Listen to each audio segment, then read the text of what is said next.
Hello everyone, Rob Guest from football.london here and welcome to the latest episode of Gold Guest Talk Tottenham, sponsored by NordVPN. Alasdair Gold joining me today. How are you? Yeah, I'm all right. Hope you are too. We've got to the end. We made it. 60 game season, 65 if you count the pre-season matches. It's fair to say it's been a long and ridiculous season, but with a very, very, very happy ending, which sounds a bit weird. But yes, a very good ending to the season. I say weird because it didn't look like it was going to go that way. It didn't look like this season was going to end that way. But my goodness, strange day yesterday at the Tottenham Hotspur Stadium as well, because a match where I think we probably all knew the way it was going to head, having seen how much the players enjoyed themselves. But obviously still plenty to celebrate. And I mean, some of the days that I've had in the last couple of days have been the most enjoyable I've had, not only as a reporter, but I think as a football fan as well. So yeah, loads we can dive into with this press conference. We're not holding a press conference with this podcast. You can tell it's been a long season. You were saying press conference.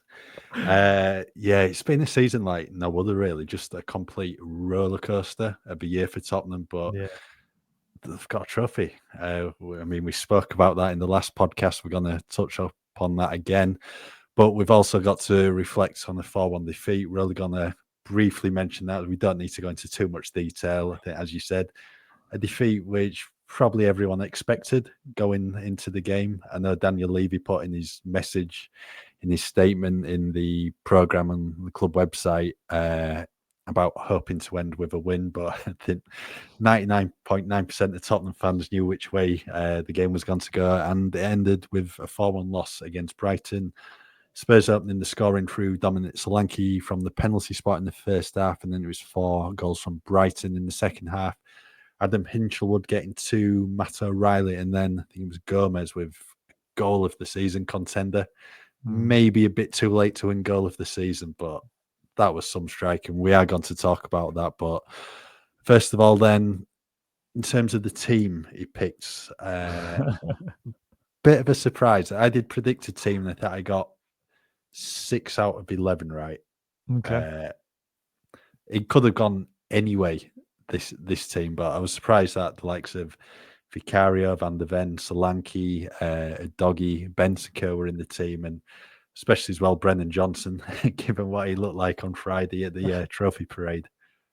I would say there's been a lot of chat about Spurs medical team this season, a lot of criticism. I genuinely think they achieved miracles in getting, in particular, Brennan Johnson and Pedro Porro to play 96 minutes of football yesterday. That was probably, I wonder if they'll all put on their CVs that as their greatest achievement, because quite frankly, we've seen videos of Pedro Porro falling over during the parade. I was right in front of the stage with Brennan Johnson's comedy show, let's call it, where he was running away from a security guard and absolutely enjoying himself. Let's put it that way. How those two players played a Premier League game of football is beyond me. I can only imagine with certain members of the squad, it was a bit like old Sunday League days when you used to go on the pitch and you could just smell the fumes of alcohol across the pitch. And look, rightly so. They achieved something so special, and I don't think anyone begrudges them the celebrations. But let's be honest, the Premier League is unforgiving for anyone that's at 99% fitness, let alone whatever fitness some of those guys are at. Mickey van der Ven. This is the same Mickey van der Ven who, has got now legendary status for that goal line clearance, the acrobatic nature of it, the pace that he needed to do it. Mickey van der Ven was shuffling around yesterday like an old man. Honestly, he was doddering and tottering all over the place, and he looked like he probably shouldn't have started the game, because obviously he had a big few days of celebration, because they pretty much were celebrating for 3 nights on the trot, I think it was. I don't know if clubs like hook them up to IV kind of things to like pump all of the fluids back into the system, the good fluids. I don't know. Obviously, we should stress, there's some players that don't drink for religious reasons, some players that wouldn't have drinking anyway to that degree. It's not everyone, but certainly there were some that really enjoyed the occasion to the utmost. And I think first half, a match fueled by the fans who were brilliant, and there was an amazing atmosphere before the game and in that first half, and kind of got to half time, and I was saying to a few journalists, I was like, I feel like that might be the best we're going to get. I think that's probably all of their adrenaline is going to be used up now. And then, lo and behold, Brighton didn't even really have to be that good. I think Spurs just didn't have anything left in the tank. They'd done everything they needed to do on Wednesday, really, and it was. I wouldn't read too much in the game in isolation, but I absolutely understand people taking it as part of a whole, of the Premier League season, which hasn't been good enough. Even with the kind of context that Postecoglou has given us and continued to give us yesterday, it still hasn't been good enough as a season. There was a brief moment in the first half, wasn't it, where Spurs were going to be 14th if it had stayed where it was, and it was a bit like, it sounds a bit more respectable, but no, lo and behold, 17th. Worst of the rest, I guess, ahead of the relegated teams. And but I still feel yesterday was kind of probably about more than just a match, and I think the fans were brilliant in showing that as well.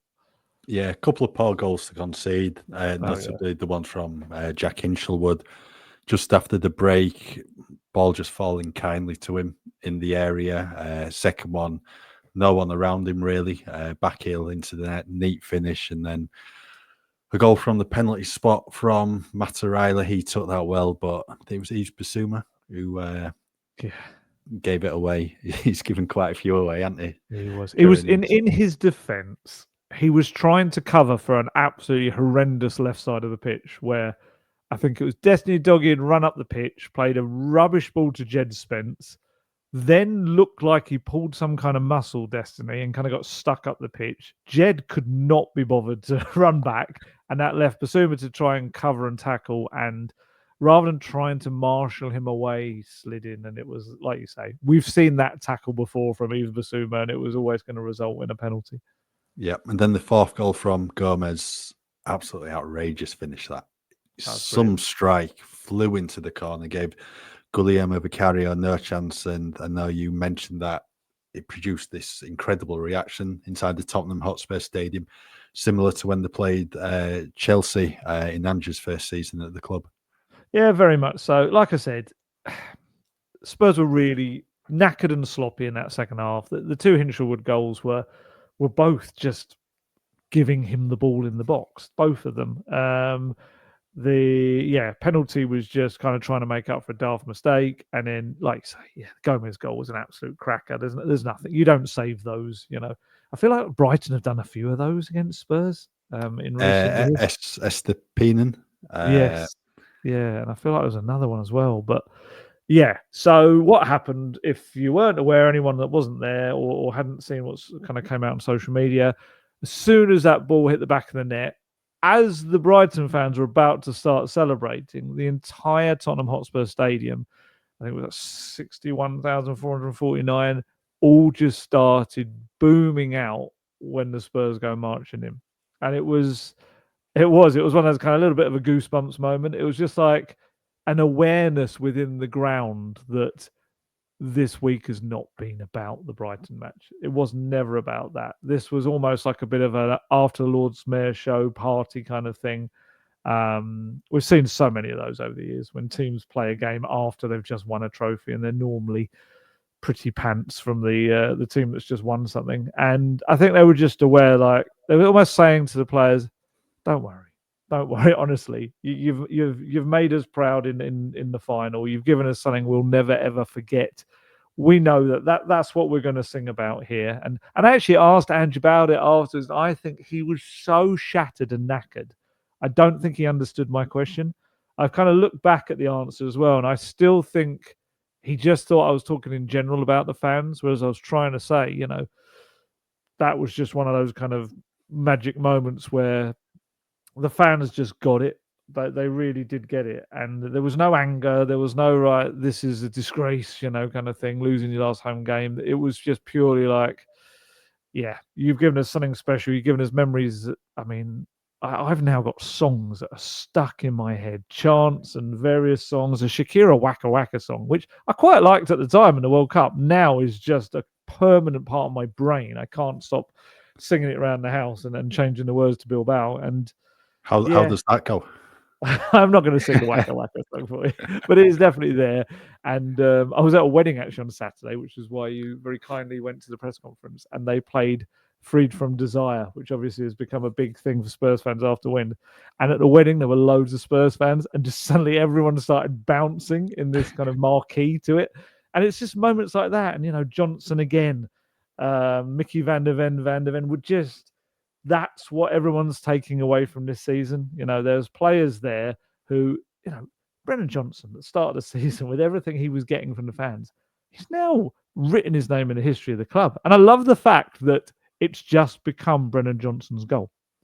It's like, it probably wasn't, but the history has kind of erased Luke Shaw's involvement. And I kind of love that, because we'd all prefer it to be Brennan Johnson associated goal, of course. I think I'm always going to write it as Brennan Johnson forcing the winning goal in the final. I think I'm going to have to do that from a reporting standpoint. But yeah, I love the fact that it's just become about him. But yeah, sorry, I've massively gone off on something else. It was one of those kind of spine-tingling moments where they just started singing, and all the fans had been given flags, and they all started waving it, and it was like Spurs were 4-1 up. It was pretty special. That's a special group of fans. I mean, we saw that at the parade as well, which we're going to talk about as well. They were just magnificent. Yeah, I think we'll leave the 4-1 Brighton win there, and we'll move on to some other topics now, because there's plenty to go at. And we'll talk about Daniel Levy's end of season message to the Tottenham fans. This happens end of every season in the club matchday programme on the official website, and I think it was released on the website at midday. Usually he goes into depth about all areas of the club, all teams, the academy sides, the women's team as well. But on this occasion, he didn't. He was just solely focused on Bilbao. And I know you noted that. What did you make of his message then? Yeah, an unusual one. It almost felt like a generic placeholder message, and maybe an original message had been scrapped because of what happened in Bilbao. I don't know. Like you say, I think you've kind of nailed it there, that they're normally these quite not all-encompassing, but longer messages that have got more detail in them, more kind of nods towards the academy, especially in a year when Stuart Lewis's team have done so well. They've brought in another trophy. I think they deserve the mention at the end of the season. The women's team have had a very difficult season under Robert Villaham, and I would imagine that the future maybe looks a little bit bleak for him in that role, perhaps, but still a mention for their efforts this season and everything. And it just, I don't know, it was odd. It's almost like they've been waiting so long for this. They've been waiting, this really, more than anything else, could be like a defining moment for Daniel Levy and his tenure at the club. Everyone, the stick that he's been beaten with is the fact that he hadn't won a major trophy. Yeah, I know they won the League Cup in 2008, but this is bigger than that. The League Cup, I think they had to win 5 games to win that. They had to get through 15 matches to win this competition. It is a big European competition. So I was just kind of surprised that it was like, I don't know, it was a handful of maybe 5. I'm just having a quick look at it now. About 7 sentences, and not really like paragraphs, like quite short sentences. And I think we knew there was going to be no nod towards the future with Postecoglou. We knew that it was going to be vague in that respect. But I just expected him to kind of enjoy the moment a bit more. And like I say, go into a bit more depth about the entire club this season. But yeah, it was very much short, sharp, kind of get it done. And I'm not saying that the language used wasn't some nice little bits and pieces, being an unforgettable night and things like that. And yeah, I don't know. I just maybe expected a little bit more. Postecoglou did his kind of address to the fans in the program as well, which was kind of a longer thing. And just, I mean, we know he's a good orator. We're going to talk about what he said at the parade as well. But I thought his message probably hit the mark that little bit better. And maybe that's the difference between someone who doesn't really communicate much and probably maybe isn't a strength, and someone who is a great communicator. But yeah, look, it's essentially it's a bit of text. It's not the be all and end all or anything like that. I was just expected a little bit more. That was all. Yeah, I didn't mind it, just with it being solely focused on the triumph in Bilbao, because you kind of shout it from the rooftops, aren't you? You've won your first trophy in 17 years. So is it one of those that if he does his regular message where he includes all aspects of the club that Bilbao's only briefly mentioned, maybe? I don't know, but I understand, like you're saying as well, that probably limited time from winning in Bilbao, maybe a bit of a placeholder message, maybe more could have been said, but I never expected him to really say anything on Ange's future, because it's such a huge decision. And then you're going to have to take your time on it, not just rush it, especially in the emotions after winning the Europa League on Wednesday evening in Bilbao. But yeah, we've got the usual. We've got the message from Daniel Levy, and that'll probably be it until maybe there's something regarding Ange's future. If not, end of next season. Maybe next time we hear from him. Yeah, I was just trying to think. Or the financial results. We always hear from him at the financial results. Yeah, I feel like we'll probably hear from him a little bit soon about that. Although I suppose if it's decided that Postecoglou will stay, maybe there just won't be anything. It will just be business as normal, and it kind of shouldn't be something that has to be referred to. I don't know. Who knows with Spurs? They're possible of anything in any moment.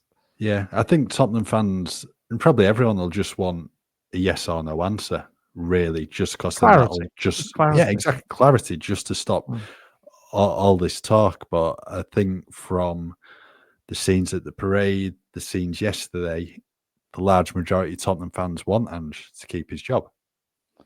Yeah, to be fair, that has been the biggest swing that I've kind of probably seen in fandom, and it is because of a trophy. It is because, you know, I was coming back late last night after, you know, after doing all the work at the stadium, and I had to go through Northumberland Park, Tottenham Hale stations, everyone's singing those songs and chants I was talking about from Bilbao, and past a couple of the pubs, and they're singing them in there as well. And that's what Postecoglou and these players have given them. They've given them lifetime memories, and I don't think that's easy to just dispense with. I don't think that's something that should be discounted either. I know some people call it an emotional decision. I don't think it is. I think that's dismissing the achievement of it.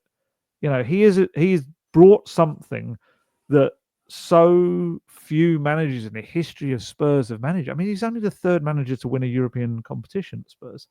It's almost like there's a lot of thanks very much, now move on kind of attitude from, I mean, maybe the certain section that just had enough. And look, I get it with the league form. I don't agree entirely with the full context of what he says about the league form. I think the injury crisis, we knew it. We were talking about at the time. It was horrendous. It was absolutely horrendous what they were trying to have to do with the players. And I get that. But there were also some periods when it could have been better. And I think the current thing that he's saying about there was a decision made after the January window around February, I think he said, that he said to the club and the players, we're going to focus now on the Europa League. I think he actually said it in one of the interviews on the pitch with the club yesterday, that he actually said to the players, look, we could go for the league and finish second and no one will really remember it, or we win the Europa League and we become legends forever, kind of thing. And that clearly has happened, because I think the players have kind of mentioned that. But I do feel like that shouldn't discount. It shouldn't mean you ignore finishing 17th in the league, because there's been plenty of games where they should have played a lot better. However, you still go back to the fact that he achieved something remarkable for that club. And those, I think it was 220,000 fans, they reckon, turned up for the parade in all, down the high road up to Edmonton. And I spoke to so many of them in recent days. They'll remember that forever. And I think if anyone's earned the right to at least start next season, to at least have another go and show that this season, because of the squad and having a second string that wasn't good enough really to play consistent football together, he made a decision to prioritise one competition. And next season, with a stronger squad, he spoke yesterday about needing more experience in there. Not necessarily older players, but players that have played at that level, played at Champions League level. Then he can handle all competitions and it would be a different season. And I think he deserves the chance to go into that, because it would just be mad. It would be mad to finally get someone that's won you something and then say, thanks for that, goodbye, and then replace him with someone who would be a risk. I mean, can you name any manager out there right now that's available that could come in and would be a sure thing for Tottenham?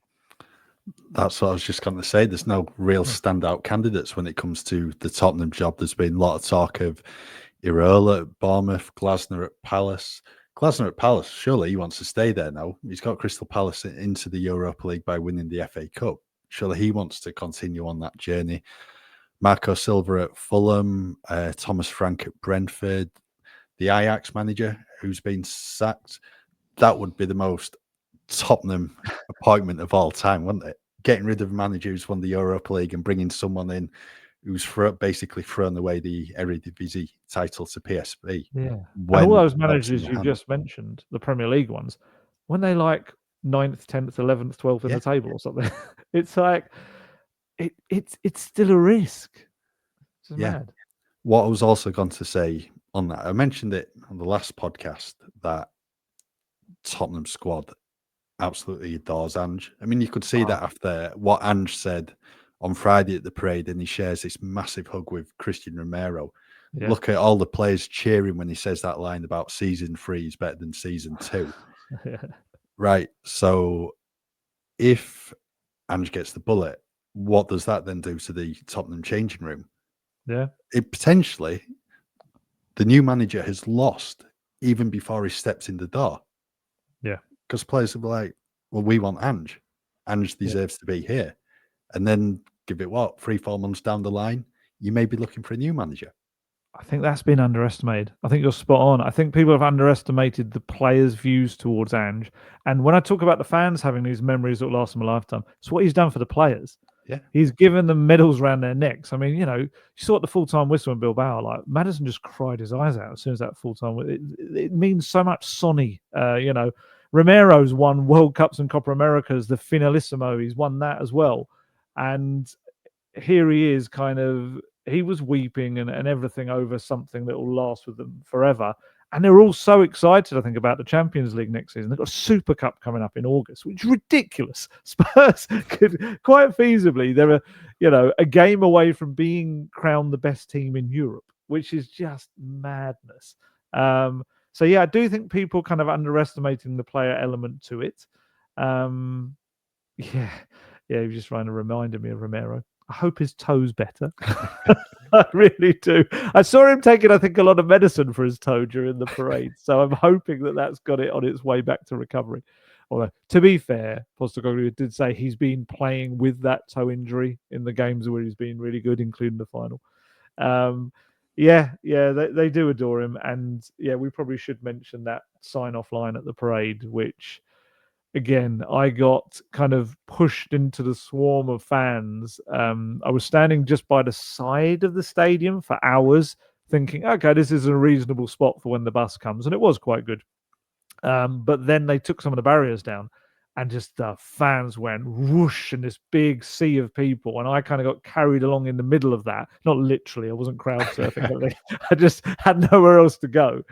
And found myself plonked almost right in front of the stage. So I was in this great spot for like when the players were announced and everything. I was stuffed. If everyone suddenly moved and surged forward, I was probably going to be in a very bad way. But for the actual event itself, I was going to play. So I was looking up and I watched Postecoglou do his speech, and he'd had those lines ready. You could see. I think he probably had a selection of lines he was going to come out with, and he just went for the high impact ones. So he kind of started off with, what did he say? It was something like, they laughed at me and they didn't believe me, but here we are. It was like the biggest grandstanding. And then he kind of said all this stuff about the team and the leaders and Sonny, Madders, Romero and Vicario. And then, yes, that line, which, to be honest, it was iconic. It was such a good line. And just to come out and say, I'll leave you with this. See, with television series, season 2 is always good, but season 3 is even better, kind of thing. And then, didn't he have a really funny moment with you in the press conference the next day where he kind of added another element? Yeah, it was brilliant. I think it was Paul Gilmore from Sky Sports asked him about whenever a new season comes out, there's always a trailer. So basically, what does next season look like for Tottenham? Then he said, well, basically, I should have thought about it a bit more because, as somebody quite rightly pointed out, the main character usually gets killed off in season 3. It's so good. It was so good. But talking about questions in press conference, I think this links into all of this. Someone asked him, I can't remember who it was now, but someone put to him, and it was a great question that, you said a few weeks back that you failed in unifying the club because, that was the whole thing after Conte bulldozed everything really, and it was all a bit of a mess. It's fascinating, isn't it, to see Conte now heading out of kind of Napoli, it looks like, after winning someone pointed out yesterday, is that because he's worried about 2 competitions next season, Europe and which is true, isn't it? Conte, he's brilliant at going into a club that hasn't got European football and going and winning and doing very well in the league. But yeah, I mean, hey, can't talk. Spurs have had to prioritise one competition this season as well, apparently. What was that? Oh yeah, so Postecoglou has failed to unify the club, and it was put to him, but have you actually done that? When you see the scenes of almost 250,000 people on the streets of Spurs and everyone singing kind of all of these players that have been criticised during the season are now getting loved, and Ange himself, I mean, Ange at the game, they were singing his name 3 minutes into it. South Stand really booing it out, and then it rolled around the ground. They sang it when Spurs were 2-1 down. They sang it again after that. They sang it when the players walked around the pitch, and he walked around the pitch as well. There's an incredible kind of outpouring for him and all these players that have kind of had their moments and run-ins with the fans this season. So it was kind of put to him, has he kind of unified it? And he was just like, he was more talking about the fans and just saying that essentially this just shows how huge the club is more than anything. You can just see there's a club that's been waiting there for something special. These fans have been so desperate for it, and that's what's brought them together, sharing a special moment. And he's spot on. And I think what he's done is unified a lot of the fans again. Yet there's still a decision that can be made that I think will separate everyone back apart again. I can already see it today, the kind of infighting starting over whether he should stay, whether he shouldn't stay, and people having these kind of unnecessarily unpleasant arguments with each other on social media. It's just like, can't we just enjoy it? Can we just enjoy what's happening without some kind of PR disaster being on the horizon again? Yeah, we'll get into that in a minute. First of all, we're going to talk about our sponsors, NordVPN. I believe you've changed your virtual location to Spain over the past few days just to celebrate the triumph in Bilbao. Yes, and actually Udine as well for the in Italy for the Super Cup in August. I have been actually using Nord to look that up because with Nord you can use your device to make it think it's in the destination country. So I have been switching my phone to thinking it's in Italy to see whether some of the flights to go and cover that game will be a little bit cheaper. And then on top of that, I will definitely, when I'll be heading over there, will be using Saily, which is Nord's terrific eSIM, which is far, far cheaper than than using your mobile phone roaming rates. I used a lot of Nord in Bilbao. I shall be using their Saily products certainly if we can get out to the pre-season tour this summer as well, which yes, where's that? It's going to be Hong Kong and Korea. So looking forward to that as well. And I think there's a game in Germany as well, isn't there? There's a game in Germany against Bayern as well after that. Bayern Munich again. So I shall be using Nord and Saily across this summer on my Spurs adventures. And yeah, as always, we say how great Nord is, and Saily is something that is a really fantastic eSIM as well. With Nord's, as I've said before, there's so much, not only just the switching the device to thinking it's in different locations on whether you want to watch stuff and from abroad or whether you want to watch stuff from home when you are abroad, but you can also use it from a security aspect if you're using public Wi-Fi. But also on top of all of that, we can get you a great discount off Saily right now. If you you can either download Saily in your app store, which is spelled Saily, and use our special code, which is Gold Guest, nice and simple, at the checkout to get you 15%, exclusive 15% off your first purchase. Or you can go online straight to saley.com/Gold Guest. And for more information on all of that, plus our Nord offer as well, go to the episode description box. Yes. What we'll do now, we'll talk about Ange's post-match press conference.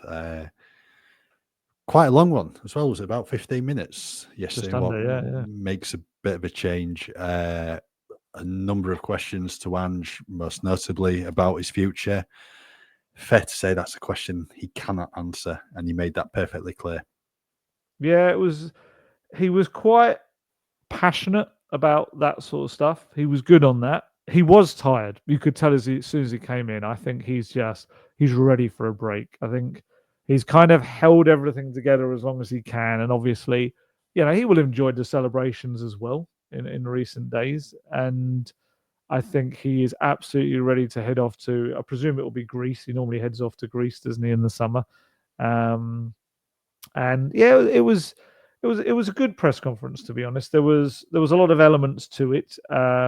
He was asked quite directly about various things about, like, can you kind of tell the fans that the league season will be better next season? It was put very directly to him, and yeah, he was quite good on that, and just how he believes it will, and how he believes that they need to build a squad that can handle more competitions, but can also handle if they get injuries. Obviously, you can't really allow for the amount of injuries they had, but certainly, as he was saying, the issue was that the injuries came, and the not the reserve players, but the players that were then coming into the team were young kids who weren't ready for that exposure at that point.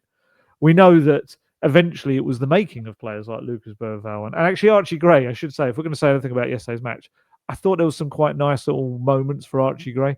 He showed some strong tackling in midfield. There was one crunching tackle, which I hoped was a real glimpse of the future. Some nice little moments of skill. I think the second half, he was a little bit like the rest of the team. It all became a bit too much. But yeah, I think that's where kind of he indicated they need to improve. They need to have experienced players, and I don't think we can disagree with that. I think that's something we've probably said all season. And you can't go in the Champions League with a squad that could barely handle, the competitions it was in this season. You're going to get utterly exposed. What else did he say? He was asked about that. He was asked about his future, and like you say, he said that it's just not something I can do. And he actually kind of went down this tack of saying, it's like, why am I even being asked about it? Was his kind of view. It's like, I've just delivered something unprecedented for this club.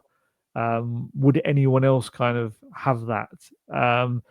I do. And he said, to be fair, he said, I understand that you have to ask it because there are doubts surrounding me. And he said that that's maybe his issue, is that he doesn't know why there are doubts around him. I do think the league season itself creates those doubts naturally. But I also understand what he's saying about the fact that, he has just produced something that all of the top class trophy laden managers before him couldn't do. He's managed to do that. So why, when managers have been sacked for far less, is his future kind of up for debate? And I get that.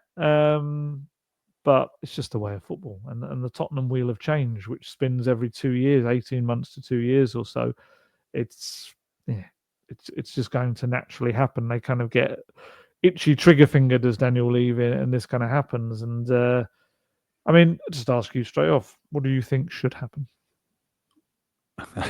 He stays. He's got to stay after winning that. After winning the Europa League, for me, 100%, Ange has got to be in the dugout next season. He deserves that opportunity.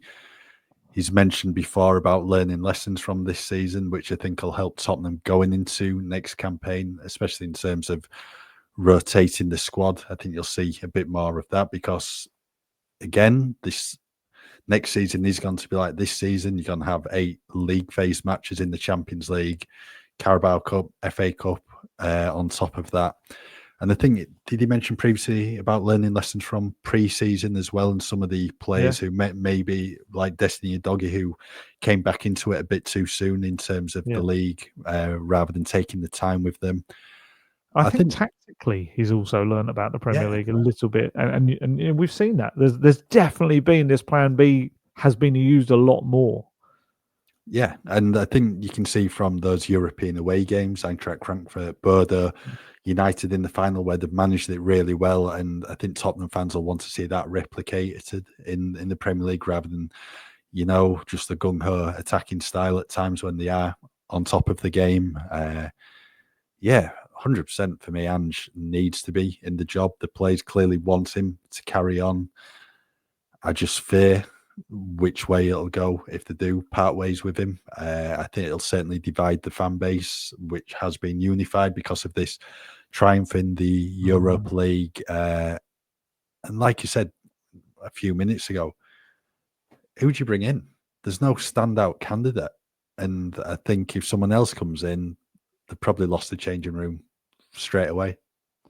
Yeah, I mean, look, we should stress that, of course, someone could come in and do well. We're not saying that's definitely not going to happen. But what we're saying is there's as much risk associated with bringing in someone new as there is in sticking with Ange in a way. But maybe actually less so sticking with Ange because he can build on the foundations of what he's already done. And yeah, and I know the league thing is going to be definitely something to beat him with this season, and I understand that. But what I would also say is, I don't know. I mean, without Googling, please, Spurs fans, in the comments underneath this, let me know where you think Spurs finished when they won their last 2 trophies. Let me know where you think they finished when they last lifted the FA Cup. Let me know where they finished even when they won the UEFA Cup 41 years ago. I'm going to let you do that now for just about 5 seconds before I tell you exactly what the answers are to that. But yeah, stick them in there before Googling it. You may know them already. But the answers are, the last 2 trophies, they finished 11th when they won the last 2 League Cups. Last FA Cup, they were 10th. And the last UEFA Cup 41 years ago, they were 8th. So it's not like when Spurs have won trophies, they've been this incredible force in the modern era. I mean, if you can count 41 years ago as a modern era. But they haven't been this force in the Premier League as well. And look, I know 17th is worse. Absolutely, I know that. But still, this kind of idea that Spurs won trophies while riding high in the league, it wasn't the case. But more so, my point is, no one remembers where they finished. You shouldn't.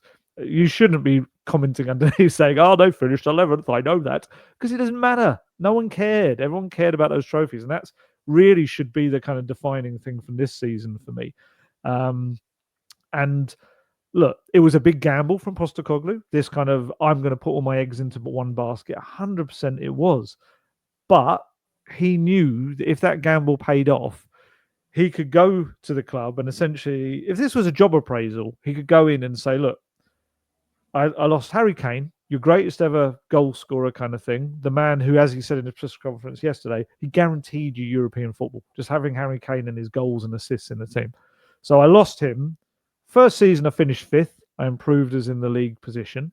Second season, I delivered you a trophy you've waited decades for, a European trophy, and Champions League football for next season, and a place in the Super Cup as well.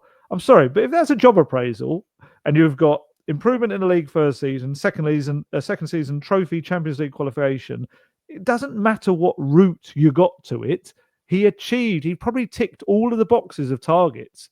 I do also wonder if leaving Spurs were to make the decision to remove him, how difficult that would be from a kind of dismissal point of view, because I don't know whether he could argue that, and I don't know, could you win a lot more money in some kind of compensation by saying, well, I achieved every target laid out to me. I just maybe didn't do it in the way you wanted me to.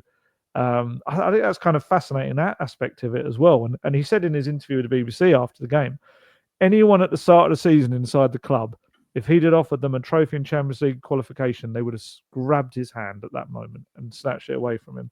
And we've said it before, it's the perennial question as well, isn't it? Would you finish 17th and win a trophy? And most, if not all fans at the start of the season would have said, yeah, go on then. Because we haven't tasted trophy glory. And, I walked past the Tottenham Hotspur Stadium just as it was like darkness was setting last night. And I kind of forgot that right emblazoned across the front of the West Stand on the entrance to the High Road now, it just says winners. It's got Europa League, winners in huge letters, 2025 underneath. And that's for everyone passing by that club to see. They're winners now. It's a different animal, Tottenham. He has changed them into something completely different now. And I just feel it's all written off too easily just because the Premier League season was a bit of a mess. A lot of a mess, to be fair. But I just think football is about winning. Football is about trophies and silverware. We've said this enough. Other managers have got sacked for doing well in the league and not winning a trophy. If you then sack a manager for winning a trophy, I just don't know what you want. I just don't know what you want. I mean, you're not going to go. Even you look at the likes of Man City; they're not going into the seasons and winning everything. You know, they've had a nightmare season of their own kind of thing, and every team is all different trophy winners in every competition, wasn't it? This season, it's like no one is sweeping the board. I don't know. Maybe it's a. I don't know. I just genuinely can't get my head around it. I just feel like if anyone ever deserved a chance, it was someone that finally brought a trophy to Tottenham Hotspur. Yeah, I think when you look back at the 24-25 campaign from a Tottenham perspective, the one thing you immediately look at, Europa League winners. End of the day, league's your bread and butter, but Tottenham have won the Europa League, ended the 17-year trophy drought, and they've got back into the Champions League. The thing I'm wondering is, in terms of there's all this speculation about Ange's position at Tottenham at the moment, where in the Premier League table did he need to finish for him to be safe? And then where is it where there's big question marks? 17's not good enough. And Ange would be out of a job if Spurs didn't win the Europa League. But It's I think now... question. Top four? Maybe top four and no trophy? Maybe he would have been okay? Which is weird. It's just so weird because who cares? It's almost is who cares because they've been in top four before. They've done that. Well done. You achieved what other managers did. He did something they couldn't. Yeah, I think there was some quotes from the embargoed section of the press conference of the day about when players get to the end of the career, what are the big questions you ask them. It's, did you play international football? Did you win trophies? Yeah. Tottenham have won a trophy now. That's on the player's CV forever. These players are linked together forever now because of that Europa League success. And I know a lot of people have pointed out, and we've mentioned it as well, about Erik ten Hag at Manchester United. If United had maybe sacked him in the summer, they'd have been better off. To be honest, they performed worse since they got rid of Ten Hag and brought Amorim in. But why are people missing that? Why? I don't understand it. It feels like we're the only ones saying that. It's almost like everyone's going, "Oh, look at the Ten Hag example." It's like, but Amorim's been worse. They're far worse off in the Premier League than they were under Ten Hag. It's incredible, and he won them trophies. Yeah, but instead of Ten Hag is the former United manager we should be referring to, Sir Alex Ferguson, who at a time when he was in a bit of a precarious position, won a trophy, and everyone knows what happened next. They won trophies galore. So that would be nice. I'd take that road. Well, there might be another one in August with the Super Cup. And Mikey Moore did an interview with Spurs Play after the game yesterday, and he was asked about the Champions League, and he says they're going to go and try and win it. Not just making up the numbers. He's got a taste of trophies now. He wants more. Well, we know where the final is, don't we? Next season. Puskas Arena in Budapest. Yes, get your flights booked now in your hotels. Well, it's more that save on the money. Yeah, but it's also more the fact that Puskas, that's Ange's kind of mentor, his former manager at South Melbourne, and the fitting kind of side to that as well. That would be so mad, wouldn't it? That Tottenham go all those kind of, it's like two waiting for a bus and two open-topped buses turn up within 3 games. That would be amazing if they were to do that as well. It's just, like I say, it's a different club. He's turned it into something different now. Yeah. Just one more thing from Ange's post-match presser yesterday. He was asked about Cristian Romero's future. Yes. A lot of talk whether he stays at the club this summer or goes. Atletico Madrid, Real Madrid have been linked with him. Ange, again, has made it perfectly clear he wants to keep Cristian Romero at the club. And basically, how do you replace him if he goes? Yeah, that's the key thing, isn't it? Do you think their futures are intertwined? Maybe.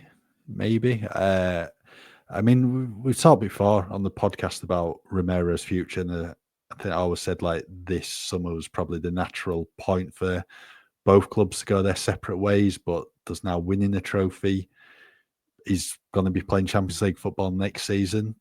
Does that maybe make him want to stay at the club rather than going elsewhere, even if it is just for another year? Yeah, it's an interesting one. I mean, Ange was very much like you said. There aren't other players like Romero. I mean, we saw the Romero in the final. That's the player that Messi says is the best in the world, and didn't even Garnacho after the game say that he was the best centre back in the world, which was interesting for Harry Maguire. I'd imagine. Not that Harry Maguire, I'm sure, considers himself the best centre back in the world, but he would be very difficult to replace. I suppose with Spurs, it comes to this point where it's going to have to be down to whether he wants to sign a new contract or not. If he doesn't, then 2 years left on the deal. This is probably when you get the biggest amount of money for him still. And whether you do feel like you can just replace him in a different way, I suppose, like they did with Harry Kane in a way, because obviously they found the goals without Kane. They just kind of spread it in a different way, and maybe you do that with a central defence. I was quite excited to see in a way, Danso and Van der Ven, kind of to see how that would work, until I realised how Van der Ven was looking from the first minute. I was like, yeah, this isn't exactly a true representation of that. Danso wasn't bad. He just has these moments where Romero will pick out a really good pass. That's mainly his thing in attacking sense. Danso seems to have taken it upon himself that he's going to charge forward with the ball. And I feel like 60 to 70% of those charging forwards, he just runs into people and loses it. And that's kind of was a bit of a downside to me for him. But I still think he'll be quite a big player going forward. He's become a very kind of dominant character and personality straight away in the dressing room. It's fascinating to see how quickly he's settled in and is very popular. But I mean, you look at it and you do have, let's say Romero were to be sold, I don't know, you'd be wanting big money, especially after winning Europa League. It probably had another 10, 15, 20 million on top.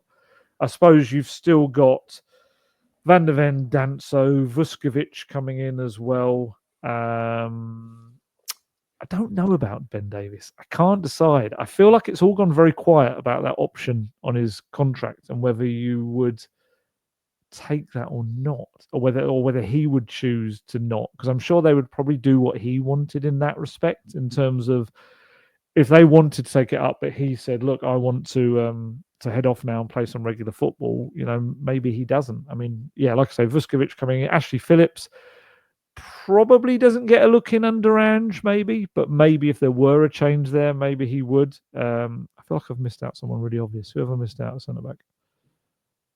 Or is that it with Romero? Oh, well, I suppose you could say Archie Gray. Archie Gray's been playing there, but he's probably not a centre-back. Radu. Oh, Radu. We did this last time. Completely forgot he existed. I apologise, Radu Dragoshin. It is the nature of a long-term injury. You kind of out of sight, out of mind. Yes, who knows what he's going to be like when he comes back and gets a proper kind of season of bedding in at a club. Again, whether there's a manager that suits him better, or I'm not always entirely sure that the Postecoglou style suited him, but there are a lot of centre-backs there, and you would imagine they would go for someone else. You would think that if Romero went, they would probably try to push through for Mark Guéhi again. I think that's going to be a weird thing this summer. The amount of Palace players Spurs would love. We know they want Eze. We know that they love Guéhi. They Adam Wharton as well. If they were to go for Glasner, they could end up just essentially transplanting Palace in North London. It would be very strange. But yeah, Romero is a funny one. I really like Romero. I do. I think he's the kind of centre-back you just don't see enough. And the expression that Postecoglou used, which I really liked, was he makes his teammates walk that bit taller. I really like that. And I think that's true. I think when he is on song, the entire team around him is just absolutely kind of buzzing. Whether he's been on song enough is a question that could definitely be asked. But yeah, we'll see Romero. My gut tells me that maybe it's not enough to make him want to stay, and maybe he'll see this as a nice way to sign off with. But yeah, we'll find out what the weeks ahead bring us. There's so many questions about so many people. It's him, it's Postecoglou, There's Scott Munn above them with Vinay Venkatesan coming in. Fabio Pavratic, he's been very strongly tipped to be returning as well. And whatever chaos that will bring in itself, it kind of feels like just as you're achieving something, they're kind of ripping up a lot of stuff behind the scenes as well again. Basuma, what happens with him? Sonny, what happens with him? Ben Davies, as I've just said, there's so many little kind of subplots going on that are going to be fascinating to see how they unravel. Yes, there was one defender you forgot to mention, but it does link us in quite nicely now. Oh, I deliberately left him out so you could bring him in. Of course you did. I did, I promise. Alfie Dorrington, Scottish Cup final winner with Aberdeen on Saturday. They beat Celtic on penalties. Dorrington did score an own goal in the first half, but Aberdeen equalised another own goal. Kasper Schmeichel late on. Then the Dons winning on penalties. Not a bad way at all to finish a loan spell at Pittodrie. Oh, it's fantastic for him. I think he just took a little bit of time to get into his stride. He hadn't played lots of football. And I think they had an injury there. I can't remember who it was. They had an injury which got him into the back line. And then he never really came out. And I was looking at some of the comments from some of the Aberdeen fans who were just massively impressed with him and how much he grew over the season. And, we're going to talk about them in a minute. There's another couple of players at Leyton Orient and George Abbott at Notts County as well.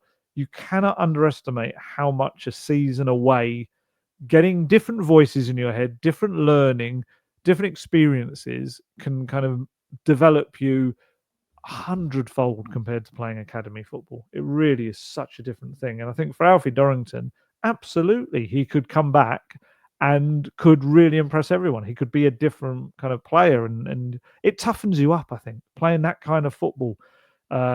Physical league as well. I think it naturally toughens up these young players. And he's a winner. He comes back as someone that has gone into a final. He hasn't. Yes, he missed out on being maybe part of the Europa League final squad, but he's gone away and won a Scottish Cup final, which Aberdeen would certainly have not been favourites to win in any shape or form. So he's shown some grit there, and he's also mentally overcome, which would have been an incredibly disappointing own goal experience. But yet, he's played. I think he came off about 10 minutes for the end of normal time. He really showed some mental kind of fortitude there to not let anything else get past him in the remainder of that game. And brilliant, absolutely brilliant season for him that he's had. Because don't forget, he made his Premier League debut for Spurs as well this season, coming on at Southampton. So he's had some incredible experiences, and hopefully his hamstring issues are a thing of the past. That would be lovely as well. And he could have a big season next season, whether that's at Spurs or whether it's stepping up a level on another loan. Yep, on the other side of the coin, there was heartache for Jamie Donnelly and Josh Keeley at Leyton Orient on Sunday afternoon. They lost 1-0 in the League One playoff final against Charlton. Charlton scoring with a free kick in the first half. Keeley probably will feel he should have maybe done slightly better with it. I don't know whether that's just his positioning or maybe could have done better in terms of just getting a hand on it. But Charlton really stifled Orient, didn't let them play. I think they had a couple of opportunities about 10 minutes after half-time, but other than that, no real clear-cut chances, and it means Donnelly, Keeley and Richie Wellenside miss out on promotion to the Championship. I think for Keeley and Donnelly, they'll be with the Tottenham squad in pre-season, and it's what comes next. As ever, we always see in pre-season, the youngsters get an opportunity. We saw quite a bit of Donnelly last summer, and I think we will see more of him this summer as well. Yeah, the only thing I think this summer is that are there any international tournaments other than some Nations League stuff? It might be quite a strong pre-season squad. That's my only thing about it. I wonder with Josh whether he gets maybe a new contract and is kind of loaned out somewhere quite quickly to let him bed in. You'd think he'll step up to a Championship team after that. It was. I agree with the first goal. I think his position just wasn't quite right for that, which shouldn't diminish from the incredible season he's had. With Jamie, maybe there's more of a chance to give him have a little look at him. And of course, again, if there is a new manager and they decide to spin the wheel of change again, then new managers always look at players, especially young ones. They all want to be responsible for someone they brought through from the academy. It's like a kind of an ego thing, a calling card. Jamie's just, he's gone from strength to strength after a bit of a tough start. A bit like Alfie Dorrington. He kind of maybe wasn't trusted too much to begin with, and then has made himself just someone you can't even get away from that team because it would be madness. And definitely he's either championship or above next season. You never know. Maybe even like a promoted Premier League team might have a little look at him to come along with them. But I'd love to see him given a chance at Spurs. I think he's got everything about him. Probably the one thing he misses is probably that little bit of pace and acceleration. But he's a little bit like I don't want to know. I'm not going to use names of other players to compare him because it's not fair. But he does have that little half yard of pace in his head. He's a very clever player, and yeah, I think he could create a terrific career for himself. He's still so young. Wasn't he 20, 21 or something? It's so young still. Yeah, brilliant seasons for both of them, regardless of what happened in a playoff final that was probably as pretty as the one in Bilbao. It was not an easy watch in that respect from the neutral. But yeah, they're just starting their journey. They've got so much more to come. Yep. We'll leave that there for today's latest episode of Gold Guest Talk Tottenham. We'll be back at some point soon, probably to have a look back on the 24-25 season and maybe name our best and worst moments from the campaign. I think there's probably one standout candidate for the best moment. But yeah, there's still plenty to look at, and maybe there'll be a bit more clarity over Ange's future next time we're on the podcast. So as ever, thank you for listening, and just keep with us at football.london for all your latest Tottenham news. You can either download Sailey in your app store and use our code Gold Guest at the checkout to get an exclusive 15% off your first purchase, or online you can go straight to the sailey.com/gold guest link. For more information, please go to our episode description box.